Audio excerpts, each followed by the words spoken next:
On this episode of John Marucci on the Road, we'll review Three Rivers State Park in Florida's Panhandle, about 50 miles northwest of Tallahassee on Lake Seminole.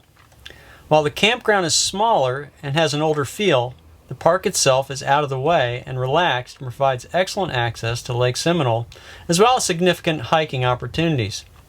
There are also excellent birding opportunities in the park, and we even saw a mature bald eagle when hiking. Hey everybody, this is John Marucci. I made the jump to traveling with my RV back in 2016 and have never looked back. I've had my share of problems along the way, and this channel attempts to be what I wish I had when I started out. So let's go ahead and jump in. Three Rivers State Park became a Florida state park in 1955 when Congress passed a special bill allowing the transfer of certain Army Corps of Engineer property to be designated as recreational land. The land was then leased to the state of Florida. The park and campground are primarily designed for access to Lake Seminole and therefore mainly benefit those who desire water sports of all kinds. Fishing and boating, including kayaking and canoeing, are the most popular pastimes at the park. The park has two separate boat ramps, one at the day use area and one at the campground for the use of registered campers. You can also rent canoes and kayaks at the campground. I think one of the highlights of the park are the two hiking trails along Lake Seminole. Eagle Trail near the day use area is named appropriately. It was the first for me to see a bald eagle in Florida while hiking this trail. Let's look closer at the campground. There is one small campground with only 28 rentable RV sites, sitting right on Lake Seminole. The campground shows its age in terms of the layout, with only part of the campground road being paved. Each site has water and electric, but no sewer hookups. There is one dump station that can accommodate a single RV at a time. Given only 28 campsites, the dump station ratio is good, and you'll likely not have to wait much to dump your tanks. The main drawback of the park is likely the quality of the individual campsites and the poor park roads. In fact, this park easily made it to the top of my bad roads list, as the main park road has huge dips and giant-sized potholes. It is actually difficult to navigate the potholes when driving on the main park road. The park road is in obvious disrepair and needs to be paved in short order. There are 5 criteria we look at when rating a campground. First up, hospitality and check-in. We give this a 5 out of 5 as we simply pulled up to the ranger station and checked in while remaining in the vehicle. The ranger handed us our site tag and we were on our way. Next in our review is infrastructure and amenities, which are only going to give a 2 out of 5. The main park road is about as bad as I've seen in any Florida state park.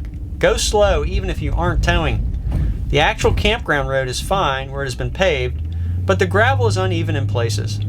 Unfortunately, the lack of paving the entire campground loop gives the campground an old look and patchwork feel. There's a modern bathhouse in the campground, but we didn't see any laundry machines. There's also a security pad at the ranger station to key in after hours. Site quality gets a 3 out of 5 as there's a good deal of difference between the quality and privacy of the various sites. Most sites are gravel with some short weeds or grass mix and do have some definition around the campsite. Yet almost all need a good deal of new gravel to freshen the sites. Some sites have decent privacy with some distance between sites. Where we stayed in Lot 3, the sites were very close together and not private at all. There are a few great sites like Site 15, which is private and overlooks the lake. Our exerciseability rating is a 4 out of 5, as there are several miles of very hilly paved park road to run on with occasional slow traffic, as well as several miles of hiking trails. Be aware of the potholes when running and the significant hills to ascend and descend.